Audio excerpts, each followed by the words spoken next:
வச்சுது ராம நாமா கொடுத்தது. இத்தனைக்கு அவர் வந்து என்னென்னா இன்ஜினியர் படிச்சிருக்கார், பில்டிங் ஆடிட்டு. சரி, அதை விட இவருக்கு எது கொடுத்தது? ராமநாமம் தான் அவர் வாழ்க்கையை உயர்த்துச்சு. அதுதான் ஒரு வசதியாக வாழ வச்சுது, எல்லாமே கொடுத்தது. அப்போ நாமத்தை பிடிச்சவங்க கெட்டு போனாங்கன்னு எங்கேயுமே சரித்திரம் கிடையாது. இப்போ நான் பளிச்சுன்னு ஈஸியாக புரியுற மாதிரி ஒருத்தரை சொல்லிட்டேன். இது மாதிரி எத்தனையோ பேர் நான் சொல்ல முடியும். அப்புறம் பிரமாணமாக இருக்காங்க. வெறும் நாமத்தை பிடிச்சி கெட்டு போனவங்க யாருமே கிடையாது, நல்லா தான் இருக்காங்க. சரி, அதனால் இது யாரெல்லாம் நாமத்தை பிடிக்கிறாங்களோ அவங்களுக்கெல்லாம் அது உதவி செய்யும்.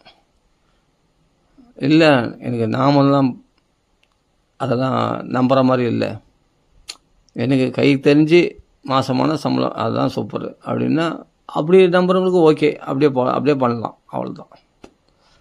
ஆனால் அந்த நிலையிலையும் நாமத்தை விட வேண்டிய அவசியம் இல்லை. அப்போ கூட நாம சொல்லலாமே.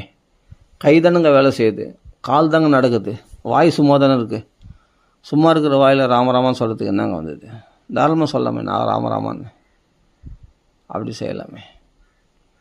அதனால் எங்கேயும் அலைய வேணாம், எதையும் இழுத்து போட்டுக்க வேணாம், நிறைய விஷயத்துக்கு ஆசைப்பட வேணாம், சிரமங்கள் பட வேணாம்.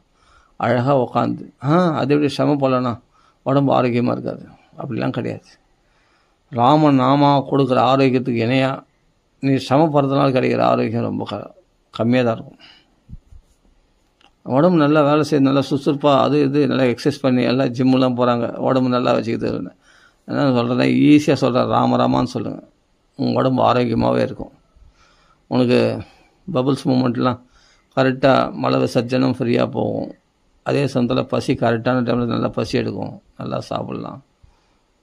கண்கள் சரியா பேர் கண்ணு கோளாறுன்றாங்களே, சரியாக தெரியலன்றாங்களே, கண்ணாடி போகணுன்றாங்களே, அந்த கண்ணுலாம் நல்லா தெரியும். ராமநாமா சொன்னால் நல்லா இந்திரியங்களுக்கு புஷ்டி கிடைக்கும். இருக்கிற ஃபேக்டை சொல்கிறேன். ராமநாமா சொன்னால் 10 வயசு கம்மியாக போயிடுவீங்க நீங்கள். இப்போ 50 வயசுன்னா 10 வயசு கம்மியாக 40 வயசுக்கு வந்துடுவீங்க. இன்னும் நிறைய ராமநாமம் சொன்னால் 30 வயசு ஆகிடுவீங்க. அப்போ சின்ன குழந்தை அந்தளவுக்கு உங்களுக்கு நம்ம இளமை துள்ளும். அந்தளவுக்கு பகவான் நாமாவுக்கு அவ்வளோ பவர் இருக்குது. அதனால் இந்த ராமான்னு இந்த 2 அக்ஷரம் தான், தொயக்ஷரம் தான். ஆனால் இதை மட்டும் சொல்லி பாருங்கள், எல்லாமே மாறும். மனமாற்றம், உடல் மாற்றம், எல்லாமே நோய்கள்லாம் ஈஸியாக குணமாகும், மருந்தே தேவையில்லை. அந்தளவுக்கு பகவான் நாமத்துக்கு இதான் சொல்கிறேன். இதுக்கு எல்லையில் மகிமை உண்டு இதுக்கு பகவான் நாமத்துக்கு. ஆனால் தேபேன்னு இருக்கும். ராம ராம ராம ராமன்னு சொன்னால் மண்ணு மாதிரி இருக்கும். என்னடா வரும் ராம ராம ராம ராம ராமன்னு. அப்படி தான் ஆரம்பத்தில் போர் அடிக்கும் எல்லாருக்கும்.